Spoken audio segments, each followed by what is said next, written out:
let's make a start. So we'll start nice and promptly and then hopefully finish on time this afternoon. So welcome everybody, thank you very much for coming.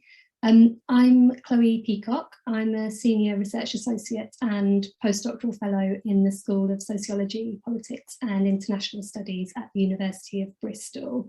I'm also a member of SPIN, which is the Secrecy, Power and Ignorance Research Network.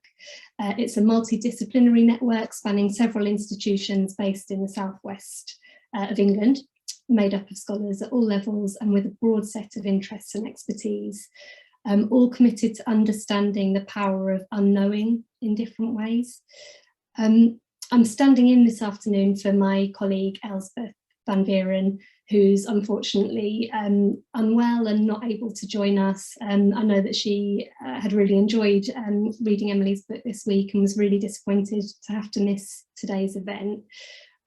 So I've stepped in, apologies in advance if there are any kind of hitches, but I think we should work it out as we go along.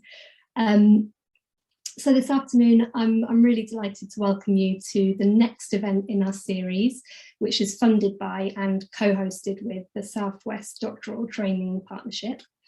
Over the coming 18 months, we're working to deliver a series of lectures, panels and workshops on the theme of secrecy and ignorance to support the development of this exciting line of research. So today we're really pleased to welcome Professor Emily van Duyn from the University of Illinois to learn more about her new book, Democracy Lives in Darkness. So Emily's going to talk to us for about 45 minutes or so today, and then we'll have some time for questions afterwards. So make a note of questions as we go and drop them into the chat. And Evelyn from SPIN is going to kind of keep an eye on the chat and make a note of any questions, and we'll have time to come back to some of them at the end. Just to make you aware, we're going to be recording today's event so that people who can't make it today can come back and watch it. If you'd rather not be recorded, or you'd rather not have your name mentioned, please drop us an email and we can cut that from the recording. I think Evelyn has, Evelyn's just popped a message in the chat about that as well. And of course you can turn off your camera and microphone as well if you'd rather not be recorded. Okay, so first of all, I'd like to introduce Emily properly. So Emily van Duyn is an assistant professor in the Department of Communication at the University of Illinois Urbana-Champaign.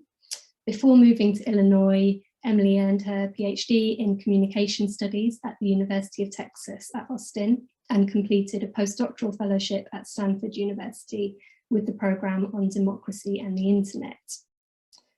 Emily's research explores why people talk or don't talk about politics, and the role of digital media in facilitating a space for community and political discourse.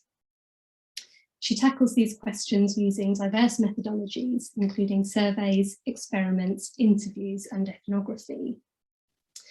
And her book with Oxford University Press, Democracy Lives in Darkness, How and Why People Keep Their Politics a Secret, focuses on the reasons why individuals don't express their political opinions in public and how they express those opinions and organise in secret.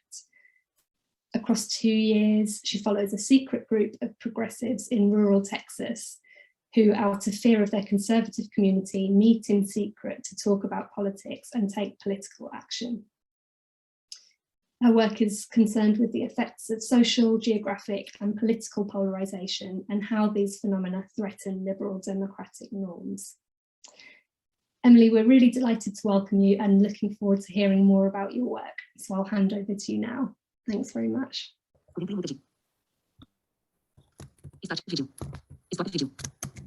you for that introduction, Chloe.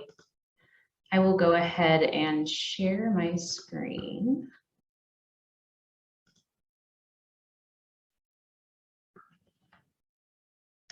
Okay, wonderful. So I am delighted to be here today to speak with you guys about my recent book, as Chloe mentioned, which is titled Democracy Lives in Darkness: How and Why People Keep Their Politics a Secret.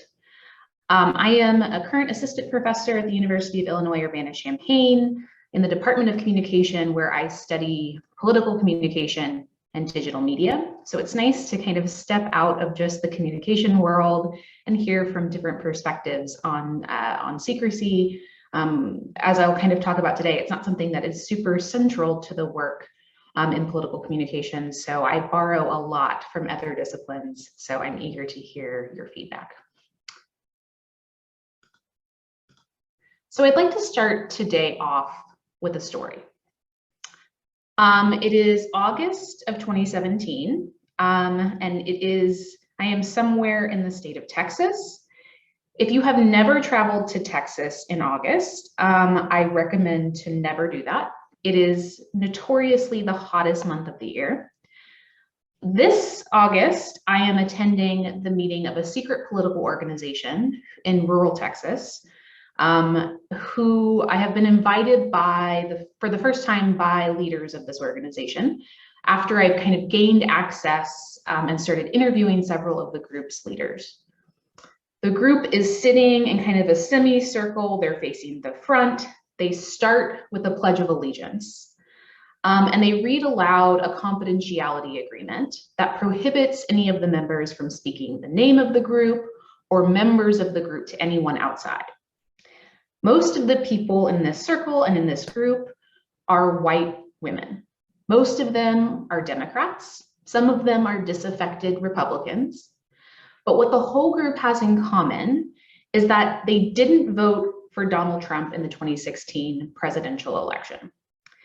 Many of them, though, go home to husbands who did vote for Donald Trump or work for employers who did.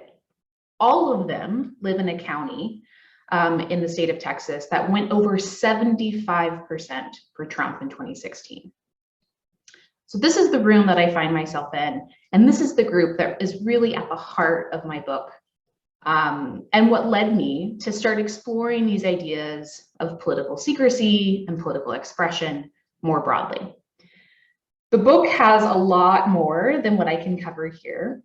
It has a chapter on how the group formed, their media consumption, a chapter on their negotiations as an organization, how they made decisions together. It also has a chapter on the group's incubation and how they revitalized their local party. When I first discovered the group, I approached my study and my understanding of them through the lens of silence, right? So why people don't express their beliefs. But what I really came to understand from all of my observations is that there is a really important distinction between silence and secrecy. And this is something that I don't think I had quite a grasp on, and something that I'll argue here today, that this distinction is actually really, really important when we're thinking about communication and expression about politics, that these two things are very, very different. To say that the women in the room in rural Texas, where I found myself in August, to say that they were silent really wasn't the full story of their experience, right? They were active, they were expressive, they were persisting despite being afraid, but they weren't silent about their politics altogether, right? They were just keeping them a secret from some. So in today's talk, I have several goals here. The first thing I want to do is to talk about this group as a reflection of political secrecy in rural Texas. I also want to talk about what I've found with regard to political secrecy in the United States more broadly. Then I'd like to talk about how those things tell us how we should conceptualize secrecy, and secrecy specifically about politics. Then I'd like to think about, well, what does that tell us about how we can understand political secrecy through research? And then how can we also understand it in practice and apply that understanding in practical contexts? So from 2017 to 2020, I followed this secret group in rural Texas, which I call Community Women's Group, or CWG for short. Just a little bit about the group before I kind of jump into what I found and what that can tell us about political secrecy. The group is comprised of 136 registered members, all of whom are mostly white, mostly middle to older age women. The group has a very specific mission statement, which lists 3 main goals of the organization for its members. The first is that it's to support members. The second is to educate members. And the third is to encourage them to take action. The group has, importantly, a confidentiality agreement. Each member must actually sign and agree to this confidentiality agreement before they join. And they actually read this aloud at each meeting, and it's posted up at the front of the room where they're meeting. And the confidentiality agreement says kind of 3 main things. The first is that they don't share the name of the group or names of the members to anyone outside of the group. The second is that they only recruit people who they know well and that they know to be of like mind. The third is that they don't publish anything about the group without explicit permission from members. All of these elements of that confidentiality agreement are very, very crucial to them maintaining the secrecy that I'll talk about today. The other thing that I'll note about this group is that they were formed using digital media. So when I say that, it means they used private email to originally organize each other together. And they also created a secret Facebook group, which they actually still run today to kind of communicate in between meetings. And if you're unfamiliar with a secret Facebook group, this differs in some pretty critical ways from a public group on Facebook because it's not searchable. You literally cannot find it on the network without already being invited by somebody. So this secret Facebook group is not visible to anyone in their networks without getting an invitation to join. So interestingly enough, this is an offline group who very much use digital tools to organize and communicate in secret. And we'll talk about that, or I'll talk about that a little bit more later. So as I began to learn about the women and the reasons behind why they were keeping their politics a secret and why they had formed this kind of formal secret political organization, I began to kind of make sense of how they fit into what we already know. Like what is their experience? How does that match what we already know about political expression and communication? And so I drew a lot from some existing work that I want to highlight here. The first of this work is what we know about discussion networks. So we know from a bunch of different research, mostly offline, that the composition of your discussion network matters to political expression and to participation. So if we are around people who disagree with us, that can affect how likely we are to express ourselves or to communicate, or how likely we are to participate. We also know that from the spiral of silence theory, that people typically withhold their political beliefs when they perceive that they're in the political minority. So when somebody thinks, I'm in the minority of the group around me, I'm going to withhold my beliefs, I will not express them. And that they do this out of fear of social isolation, that there's this worry that there will be social sanctions for expressing a dissenting opinion, and so therefore people withhold that. And for the most part, we have some pretty reasonable evidence over time that spiral of silence actually does happen. It's not a huge effect, but for the most part, we have evidence to suggest that people really do this, that in the face of feeling like they're in the minority, they withhold their beliefs. And the other thing that we know, and kind of a growing body of literature here, is that political polarization, particularly in the US, is very much being driven by sorting. And when I say sorting, I mean both social and geographic sorting. So here I'm thinking of work from Liliana Mason and Bill Bishop that say that people are both socially and geographically sorting into political groups. And what that means is that on the social side, people are part of social groups that are increasingly correlated or aligned with a particular party or ideology. And the geographic side of things, it means that they are physically living in places where people share their political beliefs.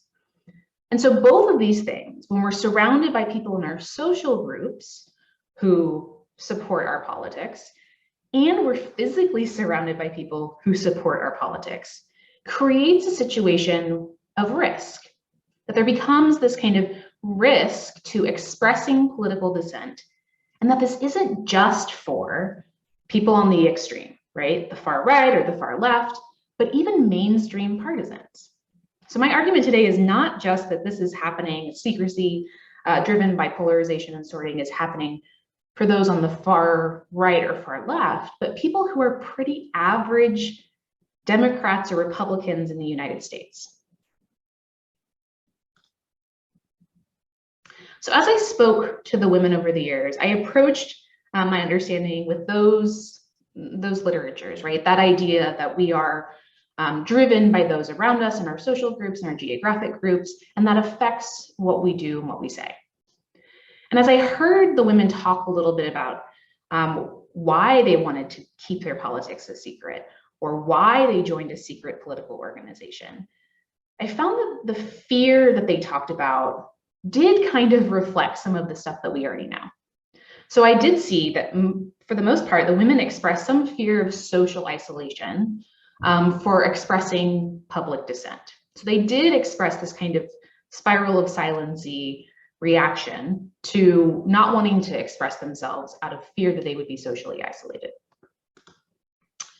So here's an example from Deborah, who was actually one of the founding members of the group.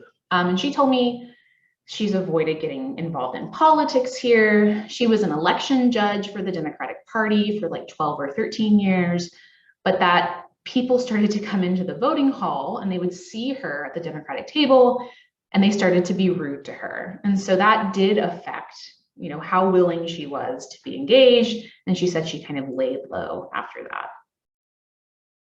So here we can kind of see she's grappling with this, like, I'm part of the social community. I'm being kind of shunned for participating in the Democratic side of things when most everybody in my community is a Republican. And so I'm just not going to engage anymore. I also heard this from Virginia, who told me that for the most part, when people come in to vote, that they have to declare a party, right? So they would come to the table and say, if they're voting in a primary, they would have to say, I'm voting for the Democratic ticket or I'm voting for the Republican ticket. But as you can imagine, in a small community or in a place where most people know each other, when you come in and you declare that, you're not just declaring that to a random person, you're declaring that potentially to somebody who is a neighbor or a client or someone that you know from church.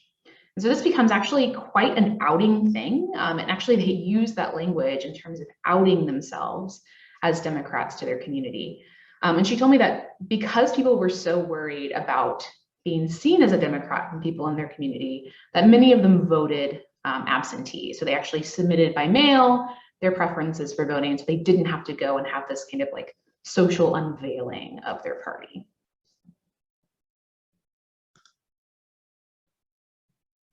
So I heard the social element to people's fear, but then I started to hear some things that didn't sound quite like they fit into that existing understanding of how people come to be afraid, or what they fear, or why they approach secrecy to begin with. And the other fear that I heard from them was this economic fear, this like fear that there would be retaliation, economic retaliation, for publicly expressing their opinion. So a good example of this is from Barbara. And Barbara is a real estate agent in the community. And she told me that for real estate, there's a pretty big risk in her letting potential clients know her political beliefs.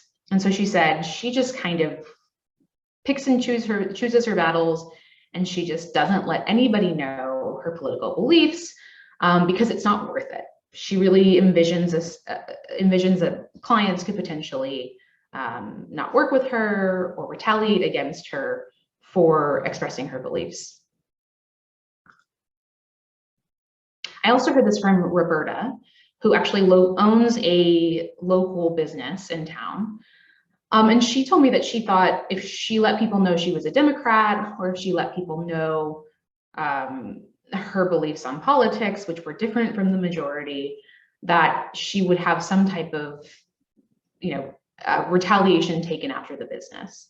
And here she even talks about coming out of the closet, right? If she were to come out of the closet, so to speak, that she worries people would take after the business. And so this coming out of the closet thing, I'll speak to a little bit later, but it kind of obviously harkens back to some of these other marginal identities and the language of identity sharing and negotiation from gay liberation and the queer movement. And so really some interesting overlap here in terms of this is a group of who are not marginalized in many other ways, but here they are using similar language from these other groups.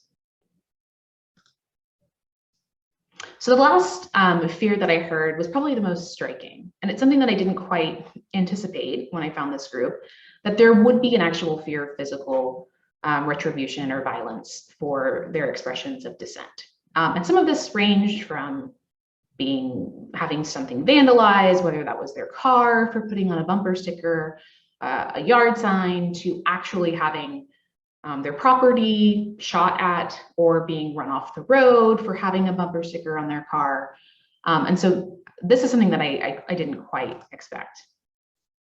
So for instance, Linda told me in 2017, I asked her, well, why would you not want to put a yard sign out in your front yard? And she told me, well, that's kind of a fear of the unknown. I think I live in an area with people who carry guns in their car. And she told me that she had the experience of having 2 of her animals shot at when she did put a yard sign out. And so from this, I was kind of aware that there was not just this, oh, I'm afraid they're going to not invite me to the, knitting club anymore. This is a far different experience and a departure from this fear of being socially isolated to being afraid of actually being attacked or having violence posed against you. When I asked members again in 2018, would you be willing to put out a yard sign for kind of a popular candidate, Democratic candidate in the community, Beto O'Rourke, who was running for Senate at the time? They said they would still not put the sign out. They were afraid, Barbara said she was afraid someone would shoot it or something of that nature, and she wouldn't put a sticker on her car because she's afraid someone would run her off the road. So again, some elements here of not just this like spiral of silence, I'm afraid of expressing myself because I don't want to be socially isolated, but being actually afraid of physical retaliation. And I think the really key distinction here is that these are not extreme people, right? This is a pretty average, mainstream Democrat, many of them white grandmothers who are afraid of making a public political statement, which is very different than someone who's potentially socially marginalized in terms of race, ethnicity, other identities, or somebody who has a very extreme political identity they're trying to publicly display. So I've spoken kind of to this fear that led them to the secrecy, but CWG and this group of women was not just individuals who were keeping their politics a secret. They were also a group who was choosing secrecy, right? They were negotiating and making that decision, which actually created a lot of tension over the years. So as I kind of followed them through their development and their continuation, I started to hear them talk about whether they wanted to remain a secret. And some of them thought that staying a secret and being a secret organization in their community was actually really valuable, if only because it offered an alternative to more of these public-facing spaces for politics in their community. So Audrey told me, I think if CWG people want to be out and loud, you can join another organization like the County Democratic Party and the other ones. So, if you're cool with that, that's badass, go do that. But go do that with them. So her point is, like, CWG offers a totally different experience because it is secret, that the party itself is public facing. And so by CWG remaining a secret, it offers an alternative space for political expression and engagement for people like them in their community.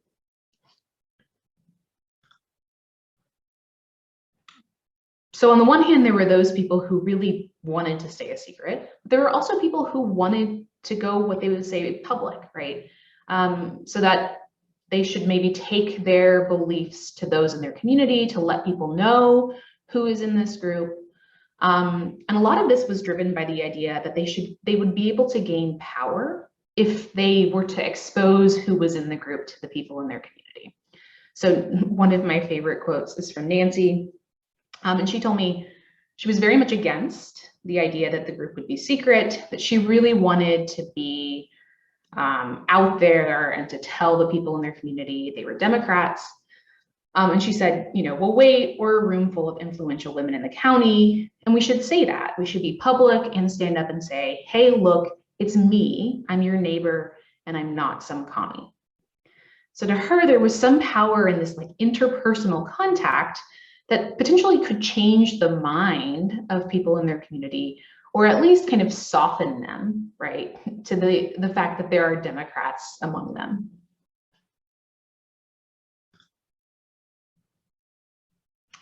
So while most of the book focuses on CWG and this kind of secret political organization in rural Texas, I also wanted to know, okay, this is one case. Is it possible that this is just an outlier? Right? Are we just seeing secrecy in this one instance because this just happens to be a one-off example?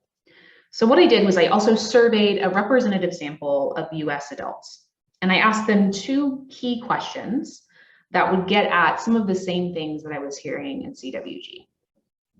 The first question was, how often do people feel the need to hide their political conversations from those around them?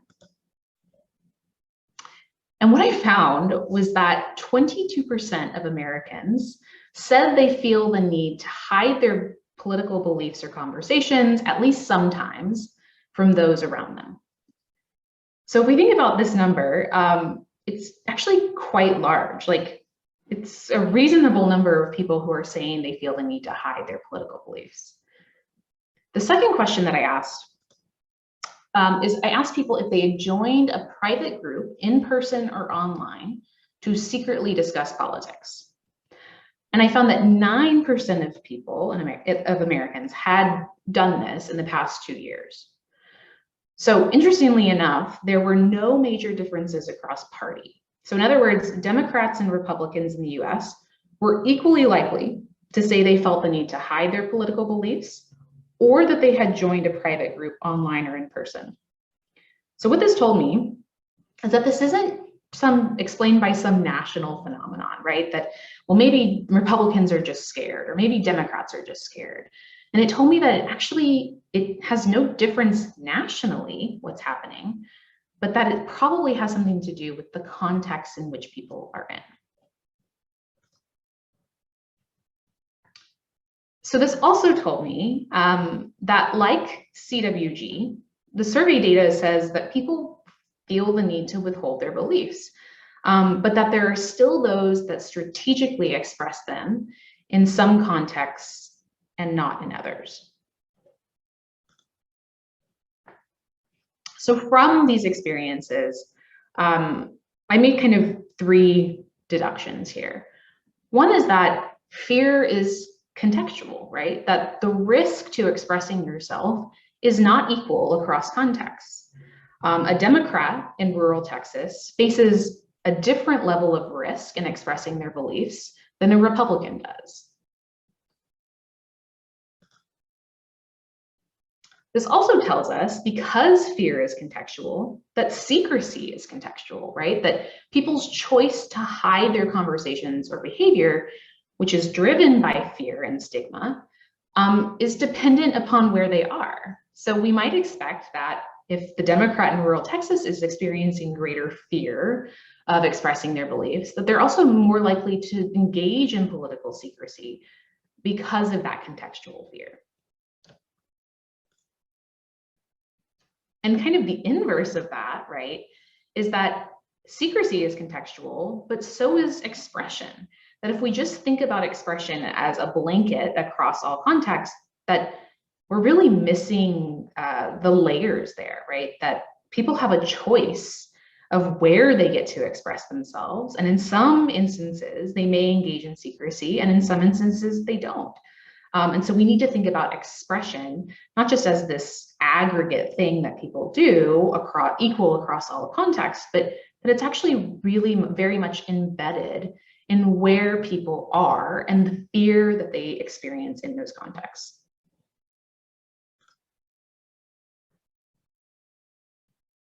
So when I started this work, as I mentioned, I had very much approached it from this idea of silence. And this is because, for the most part, research on political expression and communication has been very disconnected from the work on secrecy. So when we talk about politics and political communication and how people express their political beliefs, we tend to focus on who we do talk to about politics. So most of the research on political expression has looked at discussion networks and even used methods called like the name generator method that asks people to list who they talk to, not who they don't talk to about politics. And then on the other side, that when we look at the lack of expression, it's tended to focus on complete silence as some type of dichotomous outcome, right? That people either totally express what they think about politics publicly, or they're just silent altogether. And this kind of false dichotomy is where I think research on secrecy is actually really helpful in informing political communication research, to think about context and how people traverse these multiple contexts. So while political communication has tended to overlook secrecy, there are other areas of communication research that I've actually looked at it pretty extensively.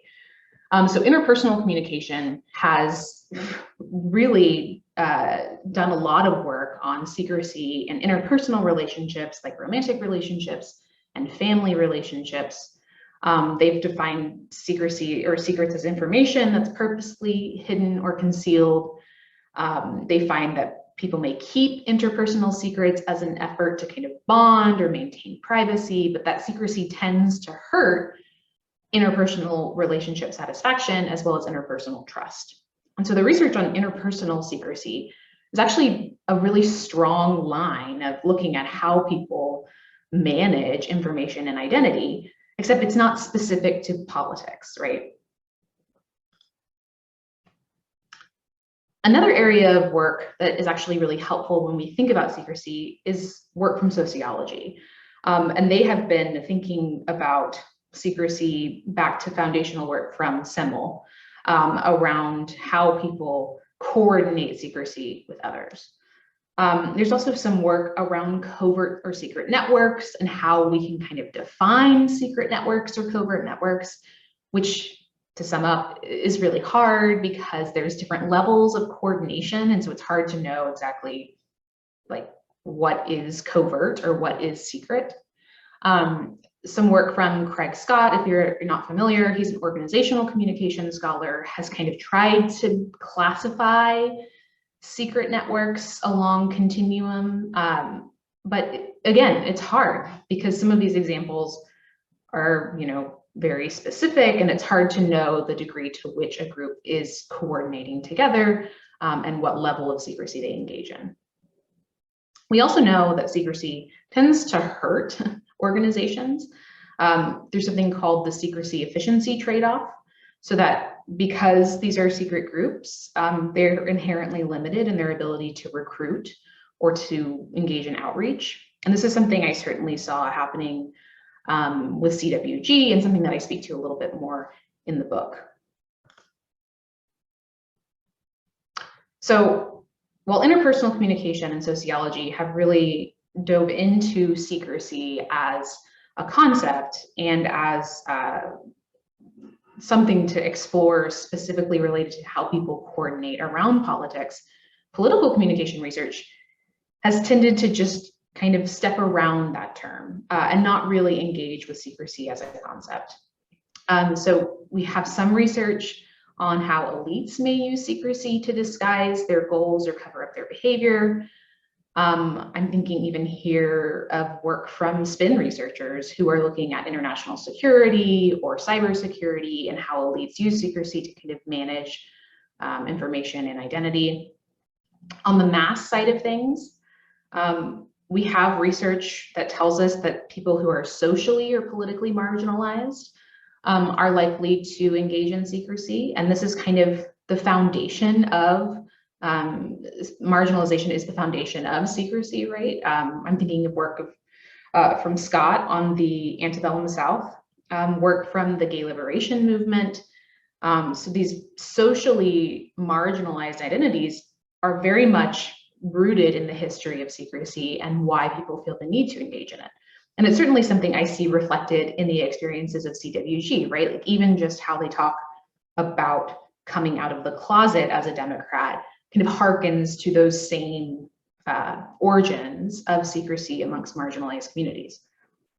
On the other hand, on the political sense, we often see secrecy discussed in the context of politically extreme individuals, right? So for instance, the far right is getting a lot of attention, particularly in how they use digital media to coordinate and engage in political expression and political behavior.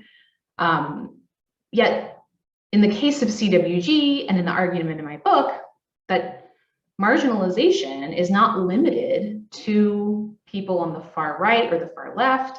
It's not limited to those who are just socially marginalized, but that people can be politically marginalized locally, but nationally be very mainstream, right? Republicans and Democrats, that's like the two foundational parties of the United States, yet here's one of those foundational mainstream parties that's being locally marginalized, even though they currently are in the executive office.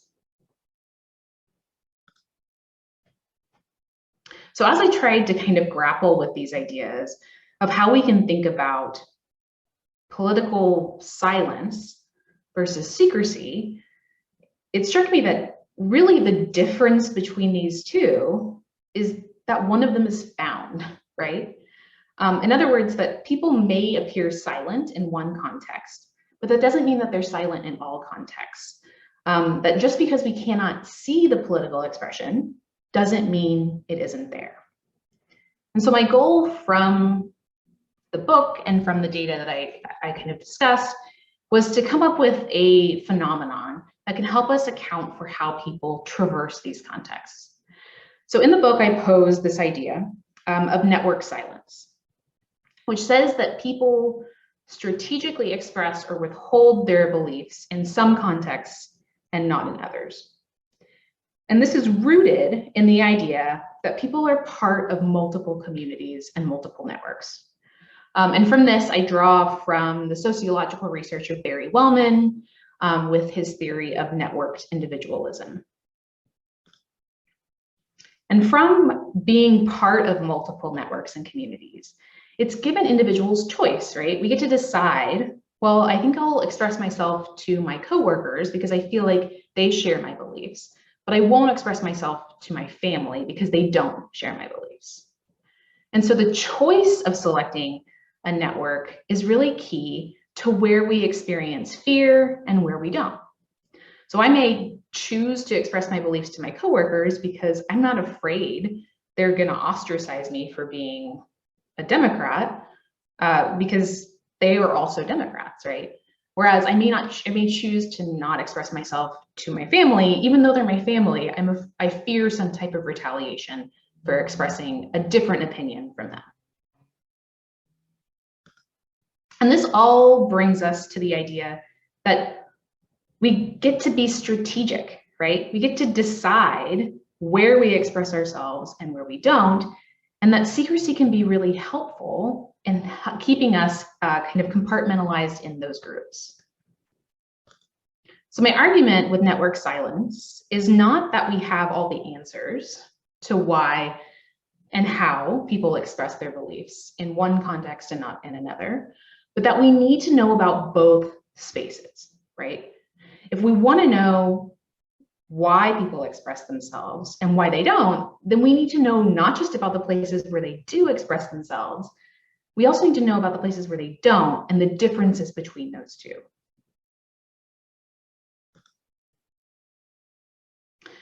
So from my theorizing and from the data that I present in the book, I thought I would speak a little bit today to what this means for our understanding of political secrecy and what this means for our role as researchers.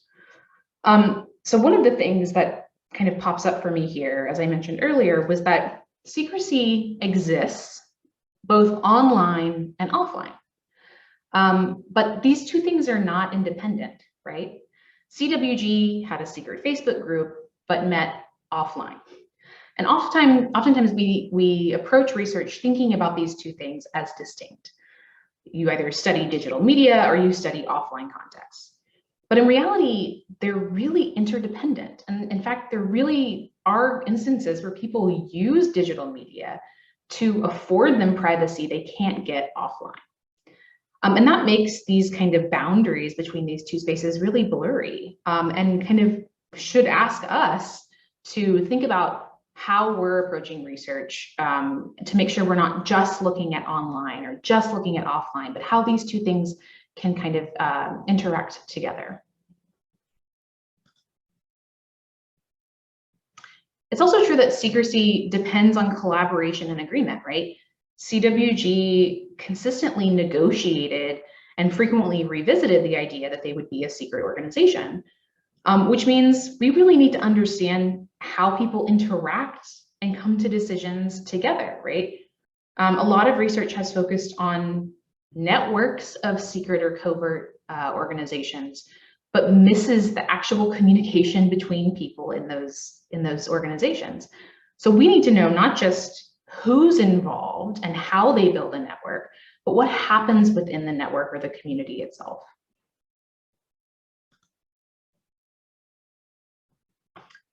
As with the women of CWG, their ideology was not marginal at the national level, right? They were a group of moderate grandmothers with part of a major party in the United States, but yet they felt local marginalization from their community. So what that tells us is that if we want to know about secrecy, we have to look at the context surrounding it, right? And I think this is something that sociology and research around secrecy within that field has done a really, really good job with, and something that political communication and political expression research really hasn't quite grappled with, that we need to look at people in their immediate environments, not just at aggregate data, to get a sense of where are they fearful, right? Where are they marginalized? And the other thing that I would say is that secrecy is changing, right? That we need to potentially reevaluate our assumptions about who participates in secrecy. Oftentimes when I present this work, we think about secrecy as something associated with, maybe clandestine organizations, something that is some antisocial organization. But this is a group that is very much pro-social, pro-democratic in this case, and engaging in secrecy. I made this argument several weeks ago when I gave a talk on the January 6th insurrection at the US Capitol. And what's interesting is that CWG and the participants in the Capitol insurrection used the exact same tools, right? They used secret channels of communication, which were enabled by digital media, like a secret Facebook group. But they approached these tools with vastly different goals, right? One of them was very pro-social and one of them very antisocial. So when we think about secrecy, we need to think about our assumptions of its normative value. It can certainly cause harm. It can lead to coordination that is antisocial, but it also really just depends on who is engaging in it and to what end. I think this work also asks us to think a little bit about our methodology, right? And how we methodologically approach the study of secrecy. This is one of my favorite quotes and one that I put in the book that asks us to think a lot about, what data are we using and what is it really telling us? So sociologist Pauline Bart said that data everywhere, not a thought to think. And I think this says a lot about the kind of data we use to study political expression and secrecy. and whether it's really getting us the information we need. So my question really is, how do our current methods prioritize public expression and behavior? I'm thinking of methodologies that ask us to scrape websites or social media platforms. That gives us public expression and coordination, but it doesn't give us any access to private expression and coordination. And so here we might think, maybe we need to expand our methods to more qualitative or observational routes, right? To understand how people are interacting in these private spaces, which we don't get by just taking aggregate data from a website. There's also questions about who are we assuming is marginalized, right? And I've said this before, that social and political power is contextual, that if we want to understand people who feel marginalized, we have to look at specific contexts. We cannot just assume that from some type of larger picture of national data or aggregate data. And the other thing I think that this kind of flags for us is, how do we do this work in a way that is ethical, in a way that protects the privacy and identities of our participants, right? Institutional review boards like IRB are helpful in gaining compliance, but they often have these kind of inconsistent rules for studying secrecy across institutions. In one institution, it may be okay to do one thing, and another, it's not okay to do that same thing. And so my point with this question is that ethics should be a part of this larger conversation. Is it ethical to lurk in secret online communities?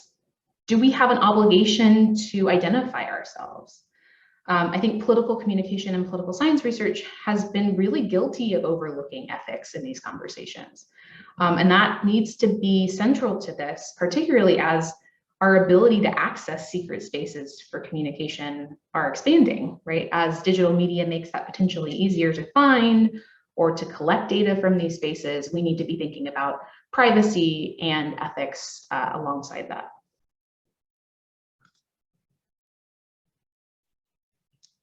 And I'd like to close out just to think about kind of the implications, not just for secrecy and our understanding of secrecy in terms of research, but also our understanding of this in terms of practice and how we can apply our understanding here to actual practice of politics.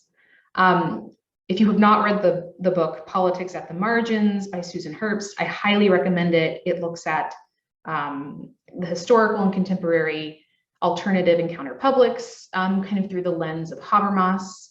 And she makes a really beautiful point, which is that if we want to grasp the complex nature of public opinion, ignoring social context and the dialogues of communities, marginal or not, is to fool ourselves. And I think this brings us to this point where we need to think about how we're conceptualizing the public in practice and in research in ways that potentially holds us back. So when we think about understanding secrecy in practice, we might look at political parties and organizations. How do they privilege public-facing acts? In what ways are parties limiting themselves by only encouraging public expression and not giving people alternative spaces to engage in more private political participation and expression? We can also think about how journalists are implicated in this, right? Journalists often use social media like Twitter as a way to gather public opinion. That is inherently relying on public-facing expression and how they are assessing and purveying public opinion in their coverage. I'm thinking of how many articles I've seen where journalists literally screenshot like a tweet and put it in their article as an example of public opinion. When in reality, like that is just a public side, but not the only side of what people are thinking about politics.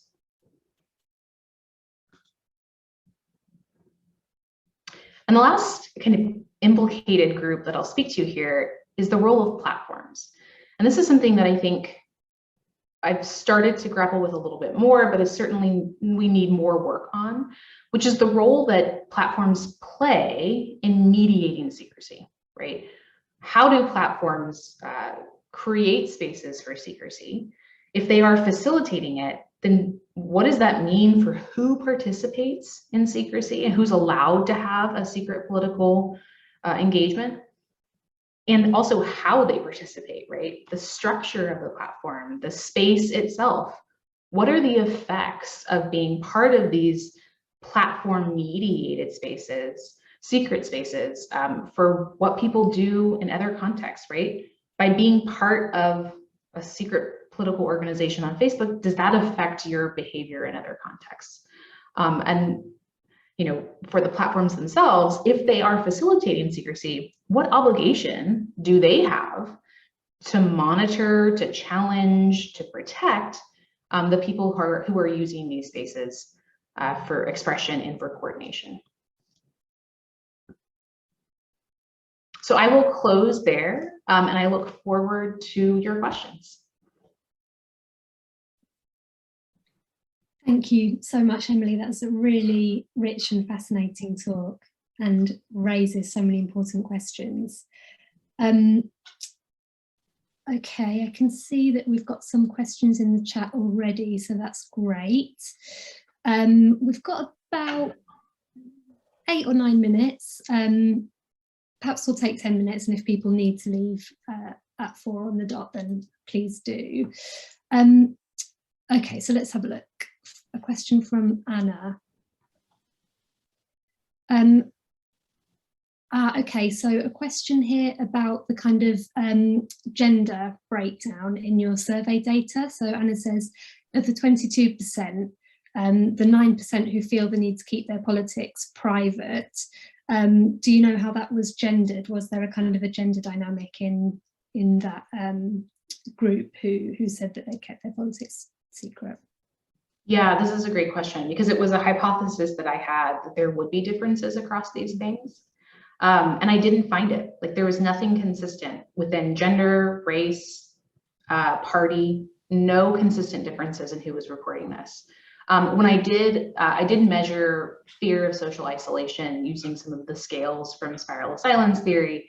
And when I did plug that into the model, we saw gender become significant. So there, to me, that told me, okay, there's something to gender relating to your fear of at least social isolation that's affecting your willingness to be public. But that wasn't totally clear. Like, I'd have to do more digging, but that's my suspicion, is that those two variables are much closely related than just gender and feeling the need to hide. So more of social isolation as a mediator, if that makes sense. That's great. Yeah, thank you. And thank you, Anna, for these questions. They're really interesting and kind of touch on some of the questions I've got as well. So let me ask the second one as well, actually. You talked a bit about the fear that people felt, the reasons why people felt the need to be secretive. And that one of those was to do not just with social isolation, but safety as well. And Anna asks, was that just about kind of safety in the public sphere, or was there also a dynamic there where it was more private, more kind of behind closed doors, domestic violence, or kind of in sort of that more interpersonal conflict, I suppose? Yeah, I love this question. So there certainly was an interpersonal dynamic, and I mentioned that some of the members had husbands who were supporting Donald Trump or were very much on the other political side from them. There were several divorces throughout the course of the organization, and from me following them and kind of over time, I heard of several divorces and spoke to them about that. So there was this kind of negative, kind of dark side to this, where interpersonally they did kind of fear either argument. I wouldn't go as far to say, you know, violence or domestic violence in their relationships, but certainly conflict and argument within their relationships was something that drove them to secrecy. And in future iterations of this work, I've actually started to look at spousal suppression as a motivator to secrecy, right? So if we are in relationships where we are with a partner who doesn't share our beliefs, does that lead us to be more secretive in our political lives? Because we do either fear our partner's conflict with us or our partner objecting to our beliefs. And to that point, gender plays a very critical role, right? That women are very much more affected by differences in political beliefs in their relationships and are more likely to hide their politics from their partner than are men. So that is certainly an area of research that we need more of. Yeah, it just raises so many interesting questions. I wish we had more time really, but I want to just pick up on something that you talked a little bit about how we actually do this research on secrecy. And I wondered if you could just say a little bit more about your experience with CWG in particular.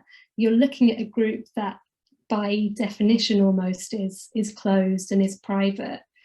What did that mean for you as an outsider in some ways, kind of gaining access to the group? And was there secrecy at play in how people kind of responded to you or interacted with you? Yeah, that's a good question. There was, and I think part of the reason why this work is so hard, right? Studying secrecy at all is hard is because it's hard to find. And part of the way we get access to these groups or individuals is by trust. And so that's where I think qualitative research is actually really helpful in this regard because you're a person. And so when I first heard about the organization through a mutual connection, I just had to call them and be like, I promise I'm normal and we can just talk and I'm not going to quote you and this is just off the record. And I had to build the relationship before I was able to get into the room. And I actually spoke to them for 3 or 4 months before they allowed me to come to a meeting. So, it is very much about interpersonal trust in this field of study. And I think that's where qualitative research can be really helpful in understanding these phenomenon. And it was helpful that I was a white woman with a democratic leaning ideology, right? There was no threat of me. They were worried about opening it up to men because they thought they would risk getting a Republican in the group. And so it was helpful that I could blend in a little bit more and I didn't have this kind of posed threat to the group itself. So it was a process and it was absolutely built on trust and time and persistence. And I would not have been able to do that had I just emailed them a link to a survey and been like, please talk to me through this,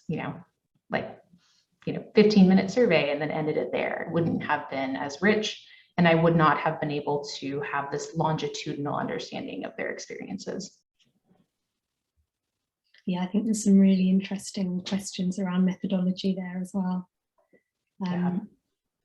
Okay, we are almost out of time, but if I can, I'll just ask one question, and if people need to start kind of filtering out to get to the next appointment, that's no problem at all. But for those who can hang around just for a couple of minutes, I just want to kind of perhaps wrap up with a question that Lucas has put in the chat. So Lucas says, and lots of comments saying this is really fascinating research, really thought-provoking, so thank you.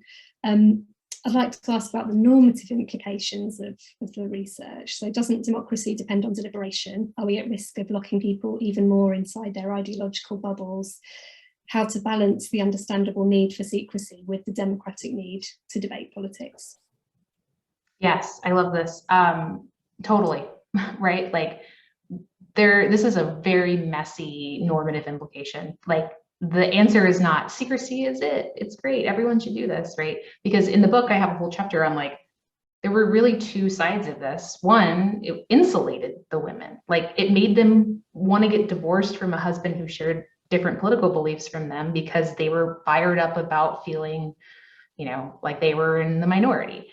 It made them more fearful of their community in some ways as they got together with other people and exchanged all of these narratives that oh, I got run off the road. Oh, I got someone vandalized my yard sign. It just kind of amplified their fears. So on the one hand, totally, it's insulating to be in these kind of deliberative enclaves in some way.